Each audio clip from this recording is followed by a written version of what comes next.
الطاف بھائی ایک منجھے ہوئے سیاستدان ہے, بڑی بھاری قیمت ادا کرنی پڑی انہیں اپنی مقبولیت کی, کیونکہ آئے وہ بھی اسی ٹرک پہ چڑھ کر تھے جس پر عمران بھی آیا, جس پر بھٹو آیا تھا, جس پر نواز شریف آیا, جس پر بی بی آئی تھی, جس پر جنیجو آیا, جس پر عمران آیا, سارے کے سارے اسی ٹرک کے مسافر تھے. لیکن جو قربانیاں اور جس طرح کی اذیت الطاف بھائی نے کاٹی ہے, میرا نہیں خیال کہ ہماری سیاسی تاریخ میں کوئی اور مثال ایسی ہوگی, اور میں ان کی باتیں سن کے بہت متاثر ہوں. لیکن امتیاز صاحب, آپ اس وقت خفیہ اداروں میں بھی شامل تھے, کیا یہ بات درست ہے کہ کیا ایم کیو ایم کو یہ کہی جاتی ہے بات کہ ایم کیو ایم کو بنانے میں ضیاء الحق کا ہاتھ تھا؟ جو یہ بات ہے, یہ الزام فوج پہ نہیں, یہ الزام مجھ پہ بھی لگا ہے اور جنرل ضیاء الحق پہ بھی, کہ جنرل ضیاء الحق نے اور بریگیڈیئر امتیاز نے اور آئی ایس آئی نے مل کے یہ ایم کیو ایم بنی تھی. یہ بالکل بے بنیاد اور پھر الزام ہے, اور یہ الزام تراشی جو ہے وہ ان سازشی ذہنوں کی ہے جو اس ملک کے اندر قومی مفاہمت کو پروان کرنا نہیں دیکھنا چاہتے. لیکن بریگیڈیئر صاحب ایک سوال میں پوچھنا چاہوں گا. یہ کہا جاتا ہے کہ ضیاء الحق صاحب نے اور آپ نے مل کر غوث علی شاہ کو اور مختلف لوگوں کو پیسہ دیا کہ ایم کیو ایم بن سکے. یہ الزام کہاں تک درست ہے؟ یہ بالکل غلط ہے, بالکل اتنا غلط ہے کہ جس طرح اگر کہا جائے دن کو رات کہا جائے اور رات کو دن کہا جائے, یہ اسی طرح کے جھوٹ اور بے بنیاد الزام ہے. ٹھیک ہے جی, میں اپنی ذات تک یہ کہہ سکتا ہوں کہ نہ اس میں ایجنسی انوالو تھی, نہ میں انوالو تھا, نہ ہمیں کبھی اس قسم کا کوئی ٹاسک دیا گیا تھا. بنیادی چیز جو ہے کہ یہ انہوں نے بالکل درست فرمایا کہ سندھ کے اندر ایک کمیونٹی کے اندر احساس محرومی تھا, اور میں سمجھتا ہوں کہ اس احساس محرومی کے کچھ جائز وجوہات تھی. میں ایک پوائنٹ لے لیتا ہوں ٹائم کو بچانے کے لیے, کہ کوٹا سسٹم.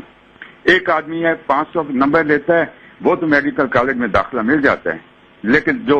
900 نمبر لیتا ہے اس کو نہیں ملتا چونکہ کوٹا سسٹم ہے. ٹھیک ہے جی, تو پوائنٹ اور بے شمار دوسرے اور ایسے مسائل تھے, یہ احساس محرومی تھی. اور جب کسی علاقے میں یا شہریوں میں اور باشندوں میں اور باسیوں میں ایک احساس محرومی آ جائے اور بہت 50 60 60 سال گزر چکے ہوں, 40 سال گزر چکے ہوں, اور کوئی بھی آنے والی حکومت اس کا کوئی ایک صحیح حل تلاش نہ کر سکے, اور اس سے حقوق جو محرومی کے حقوق محرومی ہیں ان کا کوئی صحیح حل نہ نکال سکے, تو پھر ایسی تنظیم اور ایسی جماعت کا جنم لینا خود فطرت عمل ہو جاتا ہے. اور میں یہ اس چیز سے اتفاق کرتا ہوں کہ یہ جو ایم کیو ایم بنی وہ بنیادی وجوہات یہ احساس محرومی تھا. اور اس کا یہ الزام کہ ان کو شاہ صاحب کو پیسہ دیا گیا ایم کیو ایم کو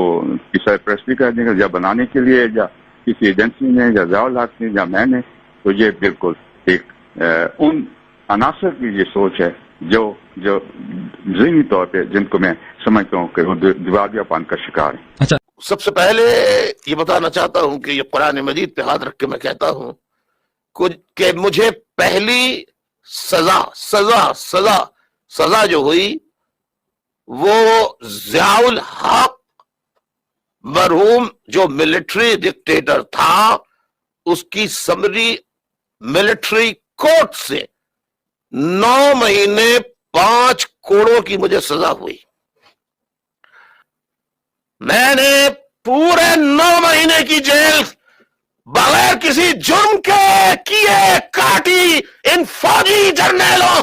کے ظالمانہ اقتدار میں, ملٹری ماشاء اللہ کے دور میں, ضیاء الحق کے دور میں.